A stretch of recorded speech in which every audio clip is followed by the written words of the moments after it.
that makes it happen, right? We can follow Rush. We need to. Well, we can give his own space.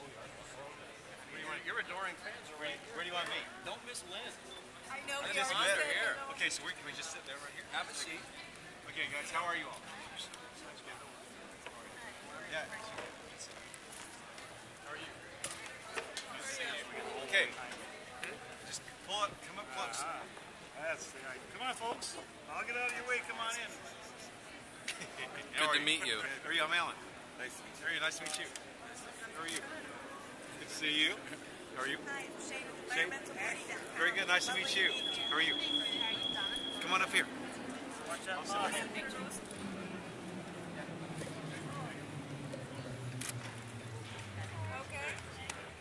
So how are you all? Come on in, folks. I'll get out of your way. So maybe I can tell you just a here we need come up here closer. I'll tell you a little bit about myself. I grew up in the Midwest, and my dream was to contribute to something really important to a lot of people. And I found my first dream at Boeing, and I worked at Boeing for 37 years. And I contributed to every Boeing airplane, the 707, the 727, the 737, the 747, the 757, the 767. And I was fortunate enough to be asked to be the chief engineer on the 777, and of course the 787. And then I got a call from Bill Ford, and I knew I was in trouble because when Bill called me, I didn't say no right away. And you know how that sometimes happens? You have to kind of, you have to think about what somebody's asking. So I talked over it with my family, and Ford was in trouble at the time, and so he really needed help. And like Boeing, it's like two of the biggest American global icons is Boeing and Ford. And Bill Boeing created Boeing, and Henry Ford created Ford. And so at the end, I felt like I was being asked to serve the second American global icon. It's so important for the United States, and so important for the economy. So that's why I left Boeing to come to Ford. I came 6 years ago, and when the first financial forecast that I saw for Boeing in September of 2006 was a $17 billion loss. For Ford, Alan. I mean Ford, yeah. My first forecast I saw was a $17 billion loss, and we achieved it. That's funny, you guys. It's a horrible situation. Come on, are you with me here? So, I mean, that's how bad it was. And now, we borrowed $23.5 billion to restructure Ford. We invested in all these new products. All these products here that you see are all new now. 6 years. And we paid back all of our loan, $23.5 billion. We also have moved back to investment grade, so our cost of capital is competitive. We have a finance company that finances all the vehicles with our dealers, and also most of the consumer purchases you can get financed for too, very competitively. We probably have the most complete family of vehicles of any automobile company worldwide, and every one of them is best in class. And everything you see at this auto show in terms of quality, and fuel efficiency, and safety, and really smart design, like Sync. And now we are growing in the United States. We're growing in Europe, in Russia, in Africa, in South America, and in Asia Pacific, especially the fastest growing brand in South Asia Pacific. And everybody knows what that global stands for. And the compelling vision that we had was Henry Ford, when he started Ford, I know you all know this, but it was an inspiration to me. Henry Ford, on January 24th of 1925, he took out an ad in the Saturday Evening Post. And if you Google it, you can find this ad. And he described to the whole world what his mission was going to be. And it was going to be to provide affordable transportation, fantastic vehicles, but make them available to everybody around the world. So that's why he increased the wages so that employees could actually buy the vehicles. They're the best vehicles in the world, and they're also the most affordable. And now, you think about it, we are now implementing Henry Ford's original vision, 107 years later. Is that way cool? Yeah. Okay, good. Okay, now, with that, I'm all yours. Do you tweet? I tweet not very often, but I have a lot of friends that are great tweeters. I got you. What's your favorite Ford car? My favorite, okay, this is great stuff. My favorite Ford car. Okay, here they are. Okay, you ready? Okay, Okay, my favorite Ford cars are the Fiesta, the Focus, the Fusion, the Taurus, the Mustang, the Escape, the Edge, Oh, you gonna name the them all? Flex, I get the answer, the new Explorer, the new Expedition, the new Ranger Worldwide small pickup, the new F-Series pickup, the new E-Series van, Transit Connect, and of course the cargo. And that set of vehicles from small all the way up to large, cars, utilities, and trucks, serve 100% of the market worldwide. Isn't that incredible? Those are my favorites. What do you drive? I drive a different one every night. You do? Yeah, I drive it. It's so fun because I drive a different Ford vehicle, usually one of our newer ones that's in development. And then every other night I drive a competitor's product because we made a commitment to you that every Ford vehicle would be best in class. So the way we do that is we don't just analyze it. We buy the competitors' vehicles, we analyze them, and we all drive them around at night to make sure that every good idea that anybody has, that we haven't got that incorporated into that for you. Isn't that fun? That's fun. And when I arrived, when I drove in the garage, I remember we agreed we're going to be best in class, and so we wanted to buy some other vehicles. And the people that ran the garage wouldn't let. I had a Camry, and I wanted to drive a Camry.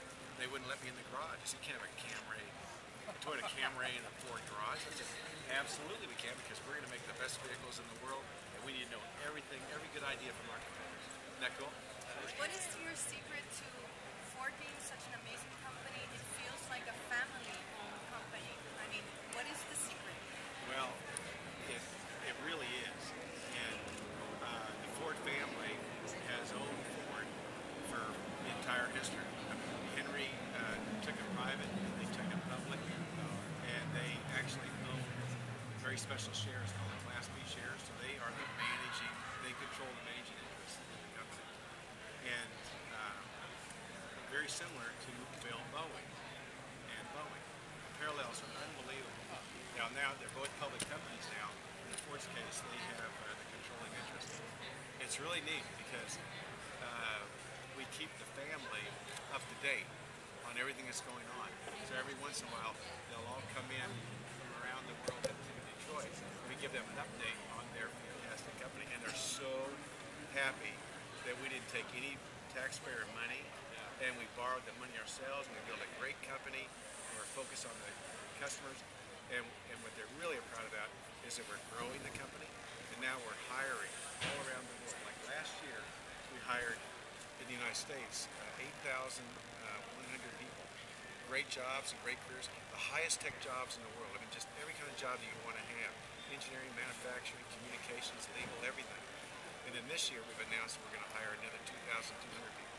So it feels like a family because it's a family. And also, for this, these are two things I have in my pocket. I know it's a pathetic, I don't even have a wallet.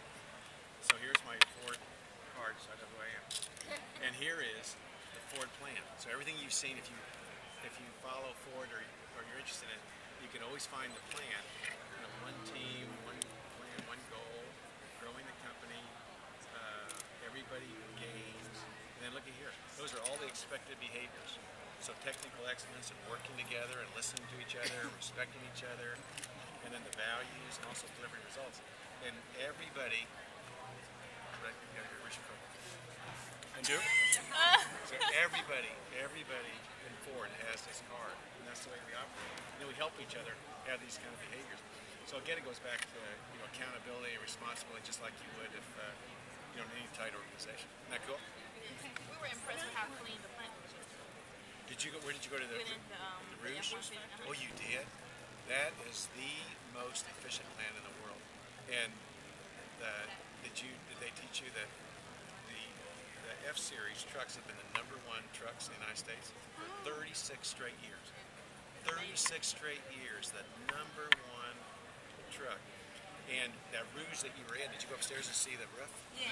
Did you see how fuel efficient it was, and all the grass and all the lighting, because we opened it all up, and that was really Henry Ford's original vision too, because he cared so much about sustainability that everything that he used to create the car there was no waste.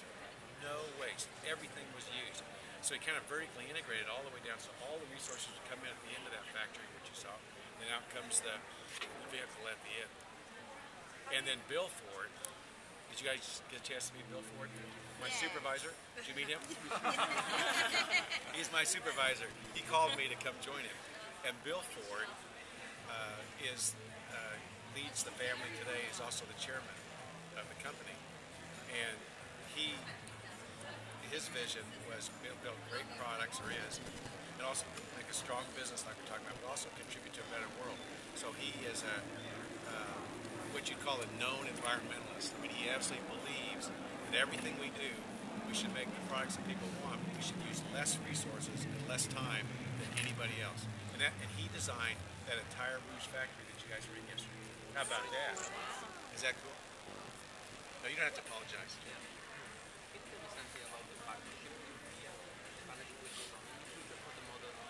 Oh, for the car? And he's asking about, it sounds like you might be from Italy. Yes. Exactly. Italy is a really big, important market for us. As you know, Fiat, of course, is the biggest, but we're really strong in Italy. And his question is, we have a partnership with Fiat on making our smallest vehicle. It's called a Ka, K-A. And it's a cute car, neat car. And we made it together as a partnership, and we have no plans today to talk about that. But it's been a great partnership. And I love Sergio. You know, he's like a real good buddy, and he's so proud of Ford. I'm so proud of what he has done with Fiat, especially with Chrysler. One thing I noticed about the Rouge factory was it's not about cars, but it's about American history. How Ford has literally Changed the world. Changed the world in every facet of our lives. And it's not just about, I mean, I came here thinking I'm going to learn about cars, and I feel like I got a history lesson. And it was very, very moving. And when you're competing against other companies that are just manufacturing cars and not really doing anything to change the world in a way, I mean, what kind of, you came in, I mean, I don't want to say as an afterthought, but I mean, you came in to carry on That sounds so sad. No, I mean, It was very intentional. You came in as a legacy, trying to continue that legacy. Right. So how do you feel about, changing that and not just concentrating? Well, I would say that you're absolutely on the right track. The reason that one of the biggest reasons I came was the heritage of Ford and what Ford stood for. And I'm an engineer and a designer, and I've always been very compelled about doing things that are really big, take a lot of people that are really important for a lot of people around the world. So I never thought about airplanes as airplanes, but they're almost like vehicles that get people together around the world. It's really about safe, efficient transportation. Because I found, just traveling the world for 43 years, that people have more in common than they're different. If you get people together around the world and they find that out, and then you end up working together for the good of all of us. So airplanes did that, and cars do that. That's what Henry Ford did. His advertisement says, opening the highways to all mankind.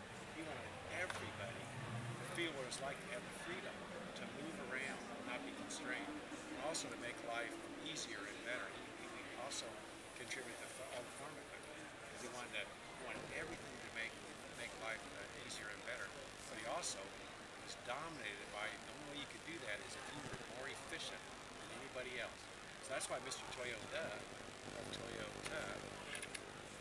came to see Henry when he was first starting Toyota, because he wanted to know, how does Henry Ford make these vehicles, but also do it with less time and less resources than anybody else in the world. And that's why we still have a great relationship with Toyota, because Mr. Toyota and Henry were very good friends, and they learned from each other. And there are not two companies in the world that have this continuous improvement philosophy to make great cars with less resources, to make life easier and better. So in a way, that's why it was so easy to focus on Ford and the best Jaguar and Aston Martin and Land Rover and all those other brands we had, because we're really accelerating Henry's original vision, which is still, I'd say, more compelling today than ever.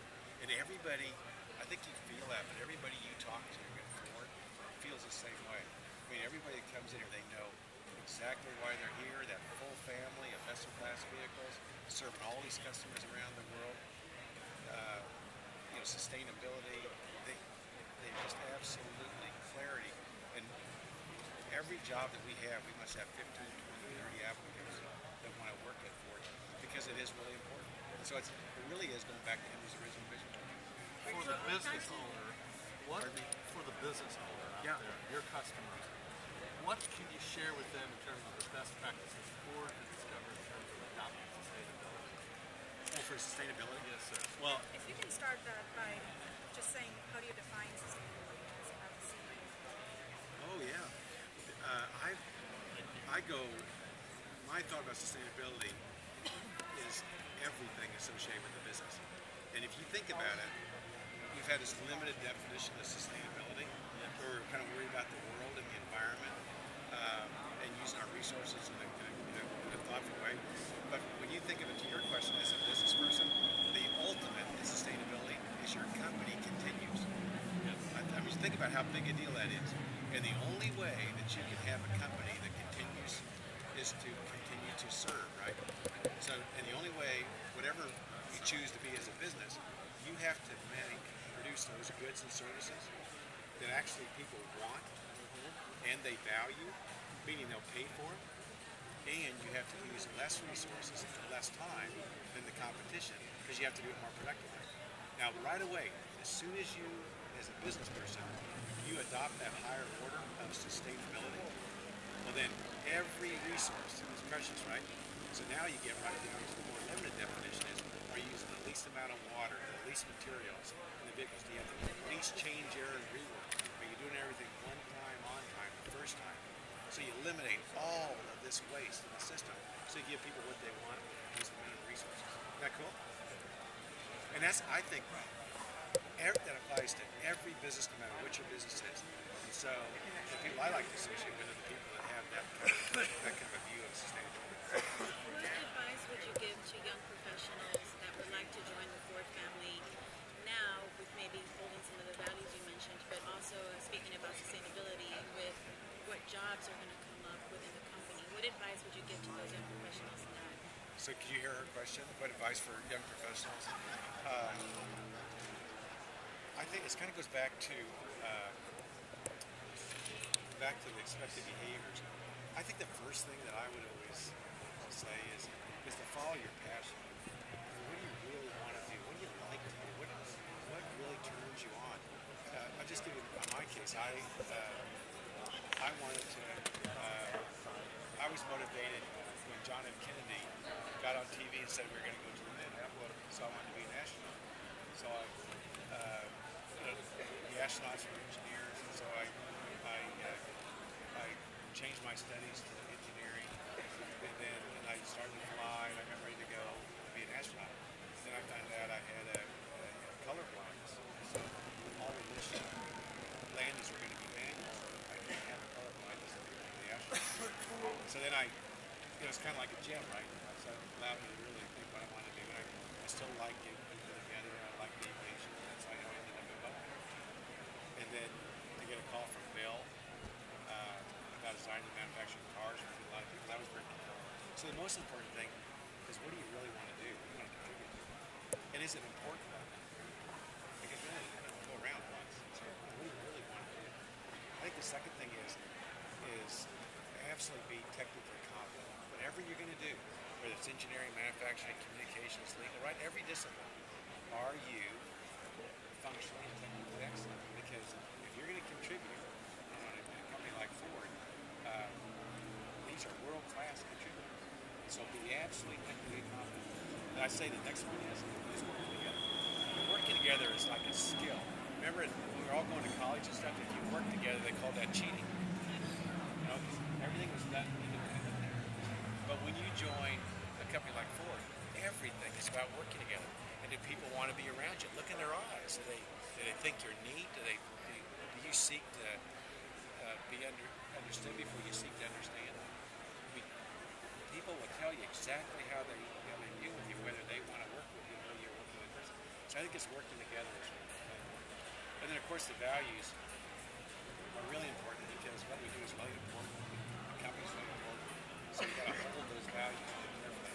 And having a results-oriented attitude, because it's not about just activity. It's about like actually getting stuff done. So those would be my key things that I'd offer. You're welcome. How did your partnership with Microsoft begin? Well, what was really neat about that is that it was kind of like our point of view about where the cars were going in the big scheme of things, and what people wanted in a car. In fact, remember that if you're going to be in business, you have to have a point of view about what people want and value. Well, we were watching the trends, especially towards smartphones, and when we were projecting ahead about the movement from large mainframes to PCs to laptops to mobile devices, we took a point of view that the automobile was going to be the mobile application of choice. Is that good? Is that good? That's good. And the reason is that we don't want to be disconnected, right? That once you're connected, once we're connected to the internet, it's our life, it's part of us. We don't want to be disconnected. And to have somebody say, well, I'm going to get in a car, or I'm going to get in an airplane, and you can't be connected, really? Right. I mean, we're going to have a connected life. So we took the point of view that there's no way, the customers are going to want that no matter what. And then we had a big decision, and that was, do we develop that capability, or do we partner with you? And the life cycle of a car is much longer than the life cycle of consumer electronics, right? And so would that be our real expertise in designing the applications and the interface with the internet? Probably not. What application is going to do that? People are going to do it with their smartphone. So maybe our job is to make it safe for people to be in a car, be seamlessly connected, but also be a safe driver. So we approached Microsoft, and of course,